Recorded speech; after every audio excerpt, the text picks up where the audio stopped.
my name is Amy and I am Make Art Ride Bikes. Today I'd like to discuss ankle mobility and how having success at that joint level in the body can truly help with everything above it. The ankles tend to get stuck in our lifestyle where we tend to sit, and the shin bone and the foot itself are at a perfect 90-degree angle, and they might not always get much more than that. They might not get a good backwards bend. That is referred to as your dorsiflexion. So your main ankle motions are plantar flexion, which is your ballet point. And then dorsiflexion is this motion, pulling your toes back towards your shin bone. Those are the main ranges of motion that we will discuss today and improve today, but there is play in the ankle. There's eversion and inversion and some rotation there. But yeah, if those ankles, left and right, aren't moving effectively, if there's a lack of glide there, it creates this sort of Rubik's Cube effect where there's this solid shrike of your foot, and then that just gets reverbed up into the rest of the body. So you want to correct that. I'll show you just an easy warm-up because I will take you into a deep shape right away. So if you're at home, you can help yourself to more motion before the official motion. So feel free to do that because, again, I'm taking you into a pretty deep shape right off the bat. But at home, you might consider just doing a few squats first. So I won't teach a squat, but just take your wide stance just so that we can get to deep bends in the knees and the ankles first. So when you do squat down, tiny little tip, when you are going down, your guts are most definitely going up. At the bottom of your squat, look for foot definition. So you shouldn't have lost the shape or the arch of your feet. Just a little squat. And then second take home, when you come up from it, make the stand up matter, squeeze your butt cheeks. Just go very vertical, but something should happen in your butt when you approach your standing. So again, this is just your warm up. But two little shots of advice. When you are going down into your squat, your guts and the arches of your feet are going up. You might check for that foot definition to see that the arches haven't fallen down. When you stand up, something is happening in your butt. It's helping you become straight upright again. So do a handful of squats at home, up and down. And then very plain old heel toe, so you can stand onto the toes, rock back onto the heels, do a bit of that. This is still just allowing the body to warm up, allowing your body to start thinking. And the shape that I'll take you through begins in a kneeling position.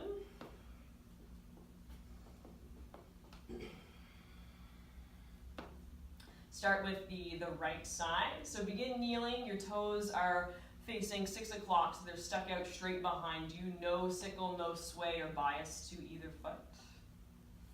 Step your right foot onto the floor or onto your mat. And similar quality to a squat, you might even think about it as a squat on a single leg.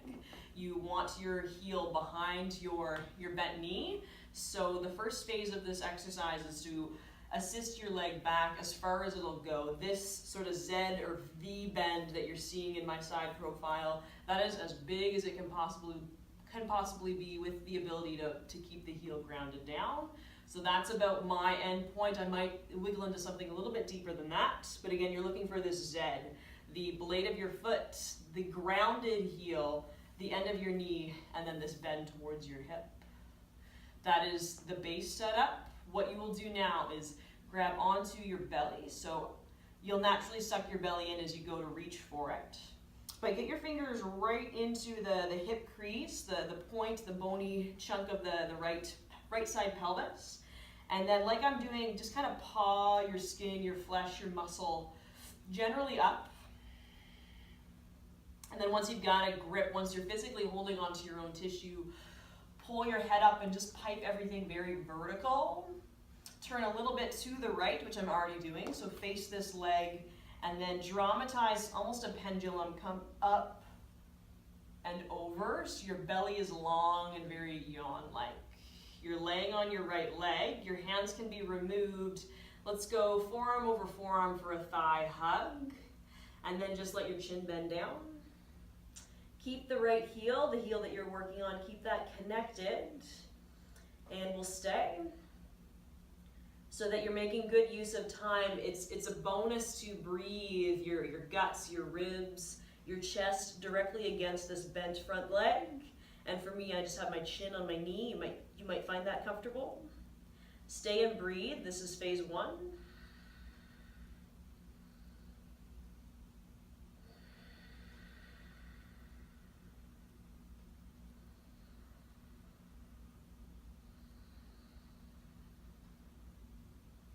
You could be here for up to a minute. So your chest, your eyes are already generally directed to the right. Phase 2 is to straighten your arms. Your torso, or your arms, your torso will be out on a diagonal to the right. Tent your fingertips down. And then same idea that you just breathe against your leg. Your hands might paw away from you. When they do that, you're just making your torso lean harder into your thigh, which is taking the effect down onto the ankle. Your thigh is moving forward, your shin is moving forward, but your heel is stationary. So I suspect you'll feel something in the front or the back of your ankle or the bottom of your foot. And those could all be and/ors. You might feel it everywhere. It's okay if you feel it in an abstract place as well. Just tells you where you are tight. Phase 3, you can still keep long arms. You can still have your chin on your knee, but we do detach this heel. And the hands might be tempted to climb farther forward as you rock more weight into that very bent right foot, right toes.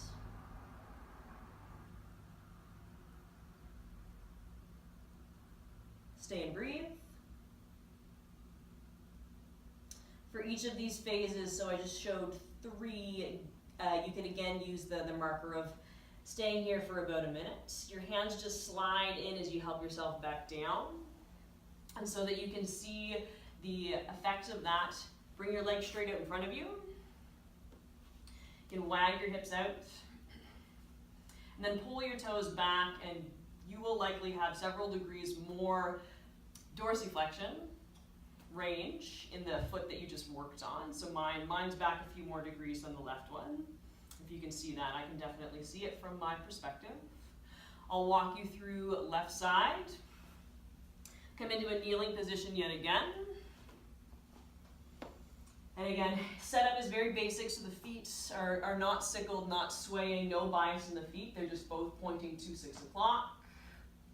Left foot steps onto the floor, and it's a self-assist to walk the leg back into that dramatized bend. So the heel, the shin most definitely behind the bent knee. And again, the Z is the pinky side of your foot, the shin bone, and then that drop into left butt. And I'll show you the torso pile up. You might even lean back a little bit to find a proper, strong, round spine as you start kind of excavating, mining into the guts, all the fabric, the tissue fabric above the left hip point. You're already aiming your body a little bit left. I am turned a little bit left. Now pull all that up and just get tall. Extra little spring of getting taller, then turn left, lay on your left leg. Forearm over forearm. Head can stay upright or chin can tap down onto the bent leg.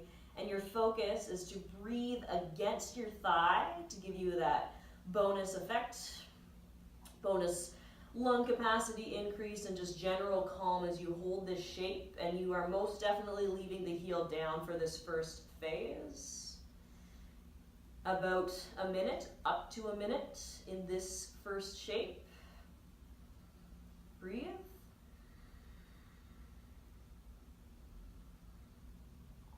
Keep the same angle of leg, change nothing in that part of the body. Arms straight, so the arms will shoot out from the torso, so the hands should appear to be left, very diagonal in nature. Tented fingers, and as your hands, your arms sort of yearn and walk their way forward, that will increase the weight that your torso is providing against your bent thigh, your bent ankle.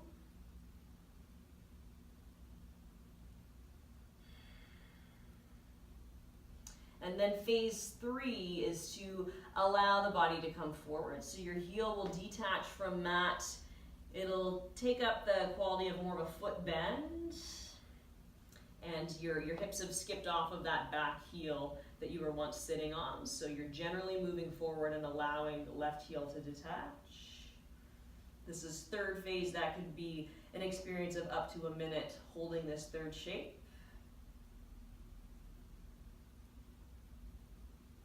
And climb down. Compare, straight legs.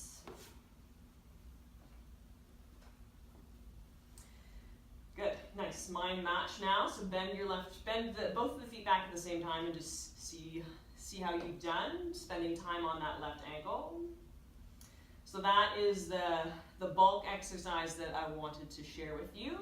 A floss or a spin cycle, I like to call it, or sometimes I actually call it a palate cleanser for your body. Something that has a bit more motion than that would be a little down dog floss. I won't teach downward dog today. That's for another video, another date. But another sort of free tip is downward dog is plank, downward dog is plank, down dog is plank. A lot of people make their down dog too short or too long, so do a perfect plank first, one that you're proud of. So get dainty in the toes. Spread fingers, and a good plank pose is not flat. Your middle back is puffed up a bit. Do not change where your hands or your toes are, and just lift your butt up. So there's lots more to be said about downward dog, but that's your take home for today. Watch my feet, or just listen. Land the balls of your feet, so the top part of your footprint, push that very, very, very hard into the floor, the ball of the foot. The ball of each foot stays stuck down. Pull all 10 toes up off of the mat. In some bodies, that'll give you what's called a soleus stretch. So the toes have pulled up, so the front of your shin is contracting due to the action of the toes lifting, in hopes that the back of the shin will relax. Those deeper calf muscles. Calmly land each toe. Lift your heels up, so stand on the toes. Then for this to work, you'll need to move your eyes forward while you bend your knees forward, so that the head has to pendulum up a bit for the knees to go down, and you're just working a big old leg bend. Whatever you can handle, your knees could tap the floor, just hover. So you can see, if you use your imagination, this is just a version of what you did kneeling. Chin tucks, hips climb back up. I'll show that one more time, but it's one of my favorites, one of my go-tos. Land the balls of the feet as hard as you possibly can. Lift your toes. Stay and experience that. Ball of foot down, toes very, very much lifted up. Land toes. Lift heels. Move the eyes, the nose, while you're moving your knees forwards. And I would just name this a hovering or a floating child's pose. Your toes very, very deeply bent. Shins not resting on the floor. They could be tapping on the floor. Back to down dog. All right, that is what I have to share today. May your ankles be better for it. Thank you.